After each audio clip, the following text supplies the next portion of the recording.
Jo Freunde, wie geht's? Ich hoffe gut und damit herzlich willkommen zu einem neuen Video von mir. Spaß. Ja, ich bin gerade auf dem Weg nach Hockenheim. Wie erwähnt, bin ich heute wieder dort zum Afterwork-Training.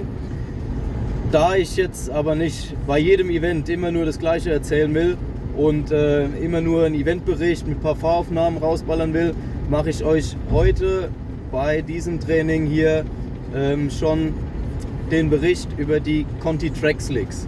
So, wie ich schon in den Videos davor erwähnt habe, sind die relativ günstig und selten gefahren, aber von vielen Leuten. Die meisten fahren immer nur Bridgestone, Pirelli oder Metzeler. Und deswegen mache ich jetzt mal ein Review zu den Conti Track Slicks und gebe euch mal Bescheid, wie die bei mir funktioniert haben, wie lange sie gehalten haben, was für Reifendruck ich gefahren bin. Ja, alles, was so um den Reifen zu erzählen gibt, dass ihr mal genau Bescheid wisst, um was es da geht und ob ich die Reifen empfehlen kann oder nicht. So, in diesem Sinne, natürlich seht ihr auch von heute noch Aufnahmen, da das Afterwork-Training allerdings immer 20 Minuten Fahrzeit, 20 Minuten Pause, 20 Minuten Fahrzeit und so weiter ist sowieso relativ kurz und knapp.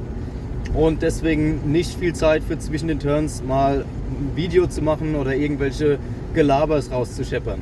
Deswegen schaut euch die Fahraufnahmen in Ruhe an und dann hören wir uns danach zu einem genauen Review von den Conti Track Slicks. Viel Spaß und bis gleich!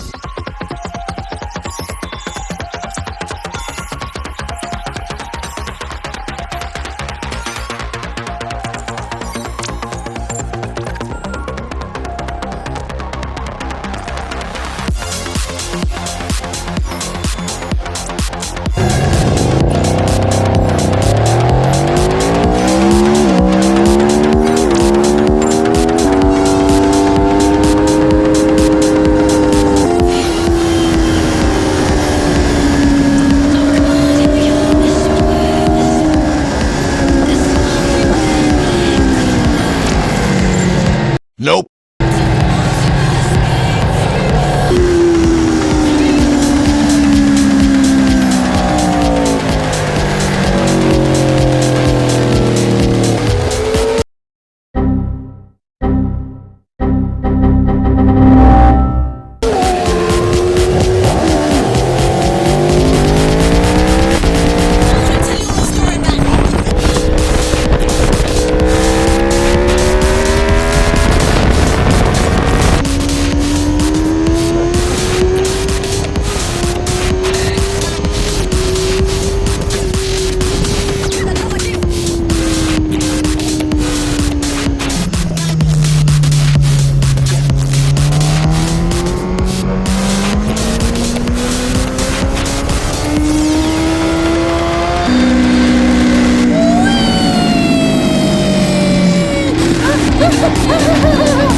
So Freunde, ich hoffe, euch haben die Fahraufnahmen gefallen.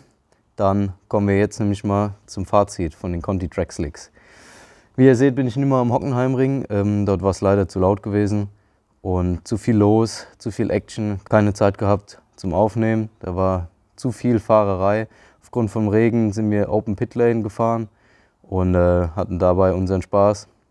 Ich denke, ihr habt es gesehen. Und wenn euch die Aufnahmen bis jetzt schon mal gefallen haben, dann lasst doch einen Daumen nach oben da.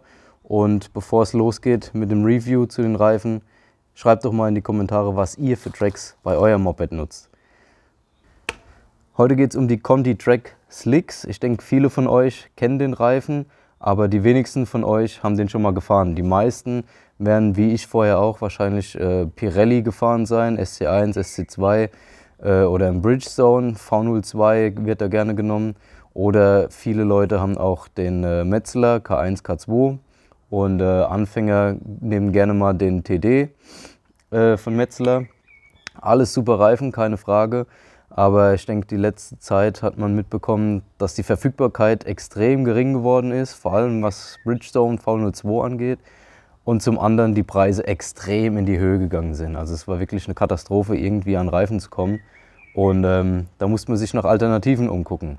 Dabei bin ich auf den Conti Track Slick gestoßen und ja, der war verfügbar. Der Preis war ganz gut. Ich habe jetzt für den Satz vorne 120/70/17 in Soft und hinten 255/17 in Medium 275 € bezahlt. So viel kostet aktuell noch nicht mal mehr der Bridgestone V02 alleine hinten. Da ist da ja schon weit über 300 €, was ich gesehen habe. Also wirklich eine gute Alternative zum erschwinglichen Preis. Wie die Preise aktuell aussehen, kann ich euch gar nicht sagen. Ich habe die vor ein paar Wochen schon gekauft.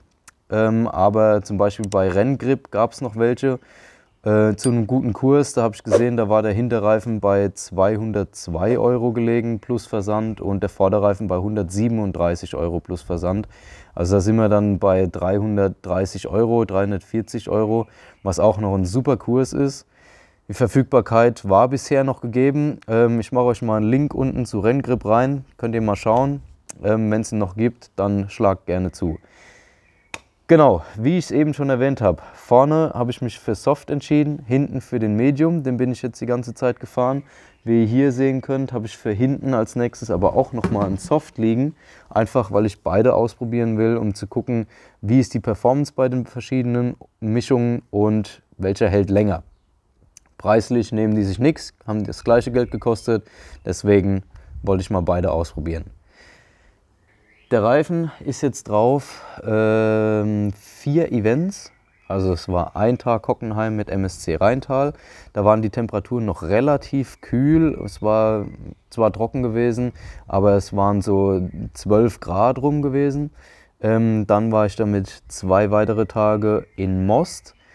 Erster Tag auch relativ kühl gewesen, teils regnerisch, da konnten wir nur einen halben Tag dann wirklich fahren.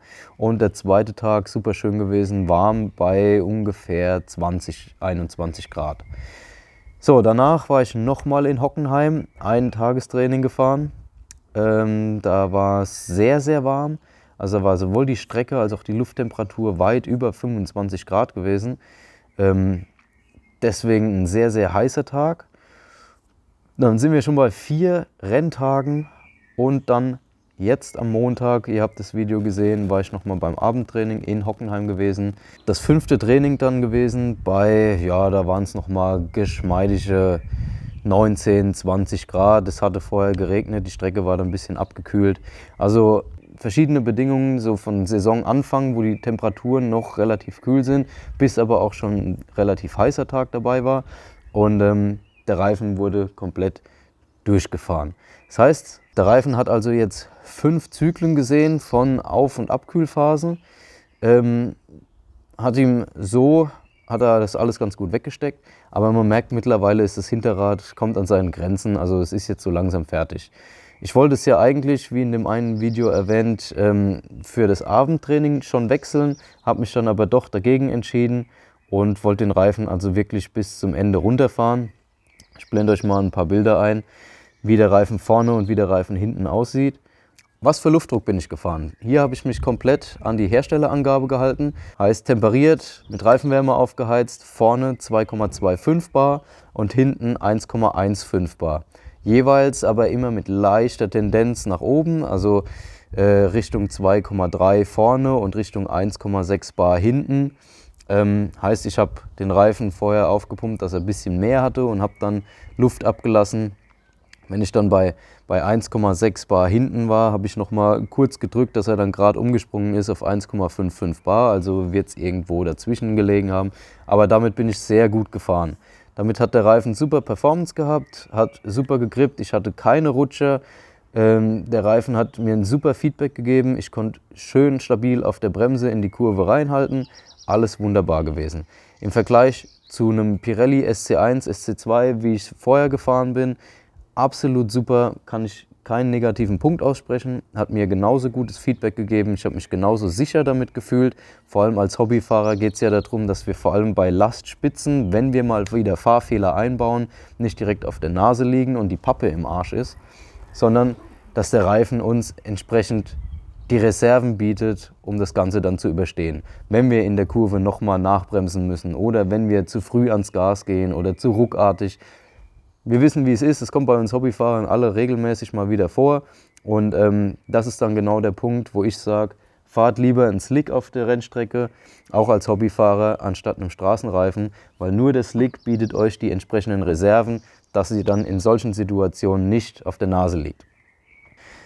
In Zeiten von Big Size, wie ja gerade Pirelli relativ auf dem Vormarsch ist, von Bridgestone kennt man es auch schon, kann man mal gucken, was haben wir hier für Reifengrößen. Ich habe es euch anfangs gesagt, wir sind hier bei einem Standardreifengröße von 120/70/17 vorne und leider hinten nur bei einer Reifengröße von 255/17.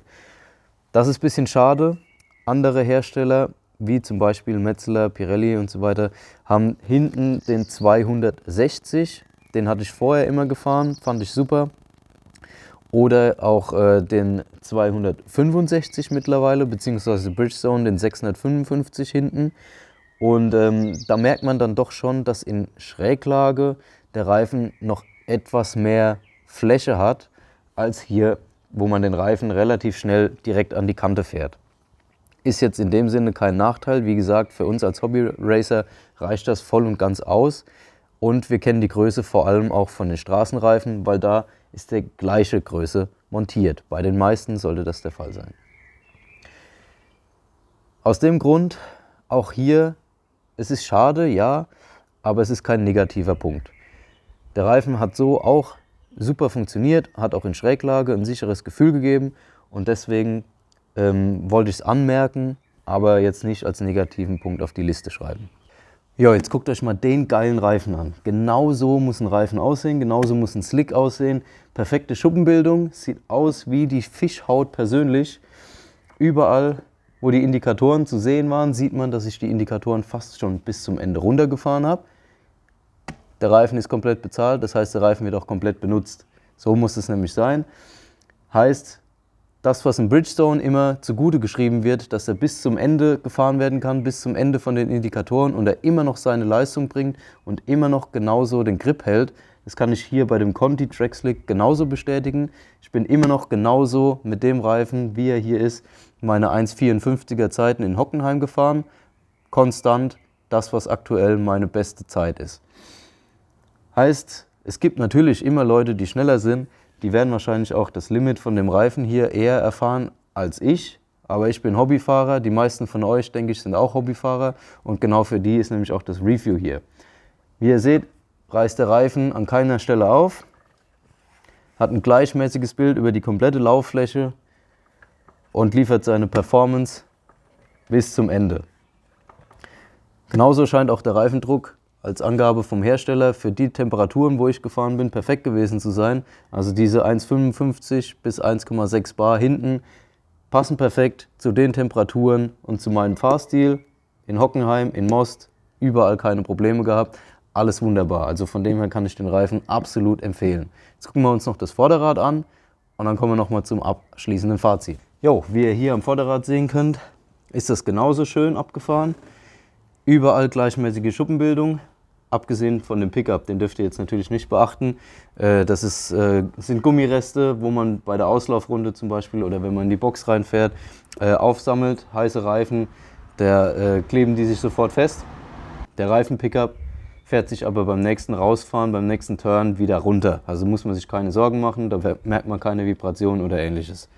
Man sieht auch hier vorne schöne gleichmäßige Schuppenbildung, Reifen fast bis zur Kante perfekt rausgefahren, kein Aufreißen oder ähnliches. Der Reifen war in Schräglage auch immer stabil geblieben, beim Anbremsen immer stabil geblieben und wie ihr an den Indikatoren seht, ist vorne noch gut Fleisch drauf. Das heißt, pro Vorderrad werde ich 2 Hinterräder verbrauchen.